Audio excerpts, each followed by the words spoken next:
राम रामेति रामेति रमे रामे मनोरमे सहस्रनाम सहस्रनाम ततुल्यं राम नाम वरानने।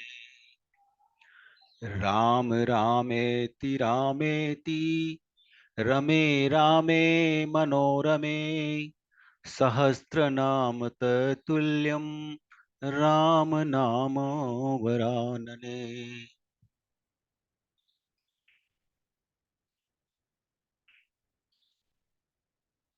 आदरणीय सुहृद श्रोताजन, गोस्वामी तुलसीदास जी द्वारा रचित श्री रामचरितमानस के कतिपय व्यवहारिक प्रसंगों की श्रृंखला में मैं आपके समक्ष समुपस्थित हूं। इस अखिल ब्रह्मांड के महानायक परब्रह्म परमेश्वर के साक्षात स्वरूप त्रेता युग के महानायक श्री राम, जो मानव रूप में अवतार लेकर अनेकों लीलाओं के माध्यम से धर्म की रक्षा करने, प्राणी मात्र के प्रति अपना आशीर्वाद प्रदान करने के लिए इस भूलोक में अवतरित हुए, ऐसे श्री राम के संदर्भ में हम में से कतिपय लोगों में संदेह उत्पन्न होता है। कुछ लोग श्री राम को मनुष्य, एक बलशाली मनुष्य के रूप में देखते हैं। अन्य अनेक लोग हैं जो श्री राम को साक्षात विष्णु का अवतार मानते हैं। किंतु अनेक लोग श्री राम के अवतार पर, श्री राम के मानव रूप में पृथ्वी लोक पर आने पर संदेह करते हैं और एक श्री राम को कभी कभी अनेक ऐसे कार्यों से जोड़ते हैं जो उनकी न्यायप्रियता, न्यायशीलता एवं मर्यादा के विपरीत आचरण करने वाली प्रतीत होती है। अनेकों ऐसे प्रसंग श्री रामचरितमानस में उद्धृत हैं जिनका अर्थ न समझ पाने के कारण सामान्य व्यक्ति आलोचनात्मक दृष्टिकोण श्री राम के प्रति रखते हैं। वास्तव में ऐतिहासिक और पौराणिक साक्ष्यों की यदि बात की जाए तो श्री राम जी का जन्म ब्रह्मा की 39वीं पीढ़ी में हुआ। कालक्रमानुसार ब्रह्मा जी से मरीचि, मरीचि से कश्यप, कश्यप से विवस्तान एवं विवस्तान से वैवस्वत मनु की उत्पत्ति हुई। वैवस्वत मनु के काल में जल प्रलय हुआ जिससे संपूर्ण सृष्टि का विनाश हो गया। किंतु परब्रह्म परमेश्वर भगवान विष्णु की कृपा से सदेह बचे वैवस्वत मनु एवं उनकी भार्या शतरूपा से 10 पुत्रों का जन्म हुआ। उन्हीं में से एक का नाम इक्ष्वाकु था। महाराज इक्ष्वाकु ने अयोध्या नगरी को अपनी राजधानी बनाकर इक्ष्वाकु वंश की स्थापना की। महाराज इक्ष्वाकु से कुक्ष तथा कुक्ष से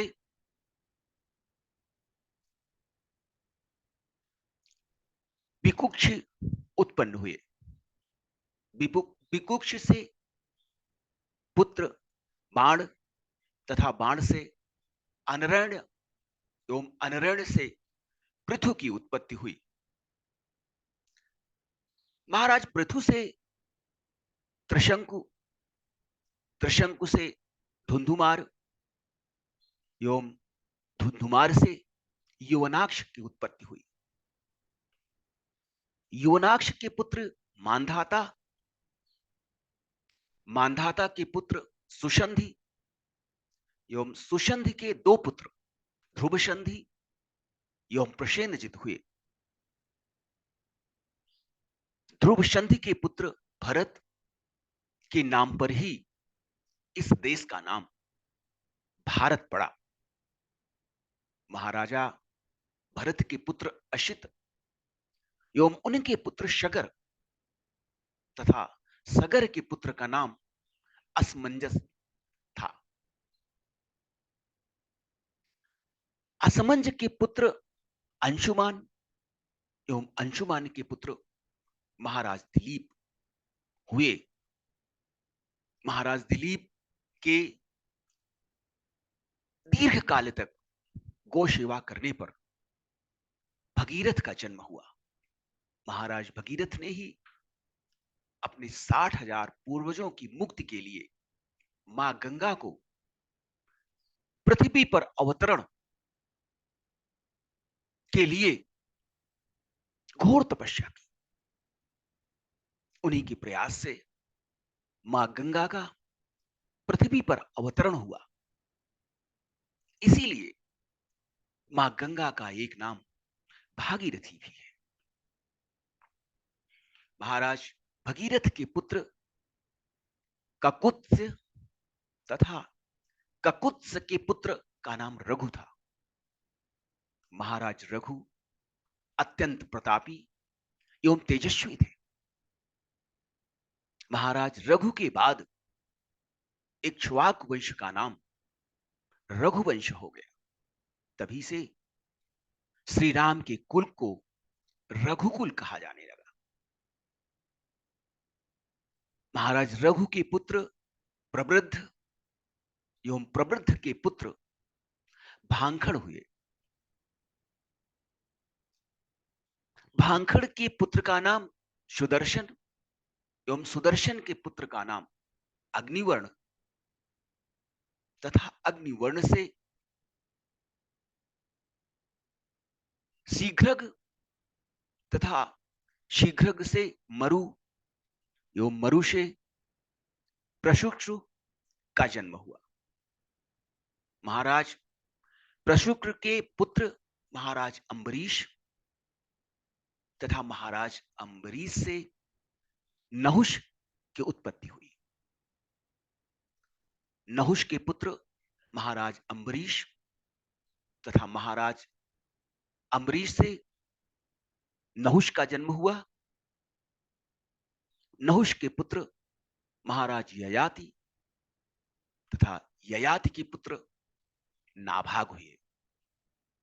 नाभाग से अज एवं महाराज अज के सुपुत्र चक्रवर्ती महाराज दशरथ हुए। महाराज दशरथ के 4 पुत्र श्री राम, लक्ष्मण, भरत एवं शत्रुघ्न हुए। श्री राम जी को भगवान विष्णु का अवतार माना जाता है। महाराज मनु एवं महारानी शत्रुपा द्वारा किए गए घोर तप से प्रसन्न होकर दिए गए वरदान के कारण भगवान विष्णु स्वयं माता लक्ष्मी एवं अपने अंशों सहित महाराज दशरथ के पुत्र के रूप में अवतरित हुए।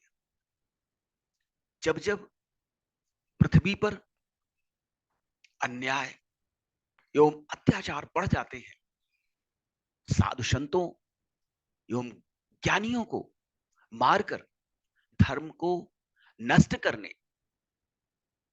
का यत्न किया जाता है और अधर्म की सत्ता को स्थापित करने के लिए राक्षसी शक्तियां जागृत हो जाती हैं। संपूर्ण पृथ्वी पर अन्याय, अत्याचार, अनाचार, शोषण एवं अहंकार का वर्चस्व हो जाता है। संपूर्ण पृथ्वी पर जप, तप, यज्ञ, अनुष्ठान एवं धार्मिक कृत्यों को नष्ट विनष्ट करने हेतु दानवी शक्तियां दैवी शक्तियों पर विजय प्राप्त कर लेती हैं। उसी समय राक्षसों का विनाश कर धर्म की स्थापना हेतु प्रभु किसी न किसी रूप में अवतार ग्रहण करते हैं और दानवी शक्तियों एवं प्रवृत्तियों का समूल नाश कर धर्म की स्थापना करते हैं।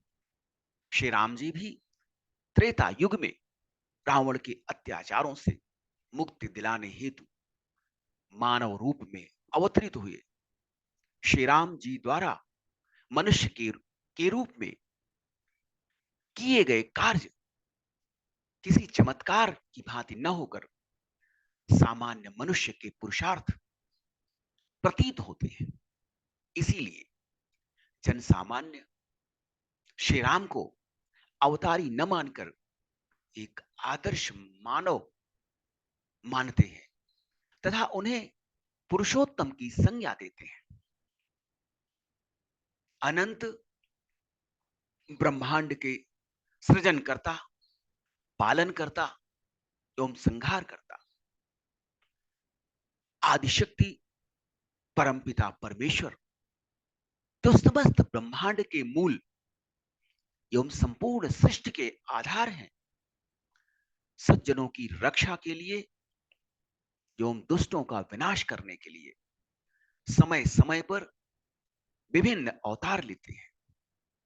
श्री राम जी का अवतार उन्हीं अवतारों में से एक है। गोस्वामी जी महाराज ने श्री रामचरितमानस के कर्णधार श्री रामचरितमानस के महानायक प्रभु श्री राम को मानवीय स्वरूप में मानकर भी परमेश्वर का अवतार माना है। उनके द्वारा किए गए कार्य सामान्य मनुष्य के द्वारा किए कार्य नहीं हो सकते हैं। उन्होंने एक युग में अपनी प्रभुता कायम की। त्रेता युग प्रभु श्री राम की अनन्य शक्ति का उपासक रहा है। इस युग में श्री राम ने अधर्म का समूल नाश कर संपूर्ण विश्व में धर्म की स्थापना सुनिश्चित की। ऐसे श्री राम मानव मात्र के लिए आदर्श हैं। यदि हम उनके कृत्यों का अंश मात्र भी अनुसरण कर सके, अनुकरण कर सके, तो हम मनुष्य के रूप में भी देवत्व को प्राप्त कर सकते हैं।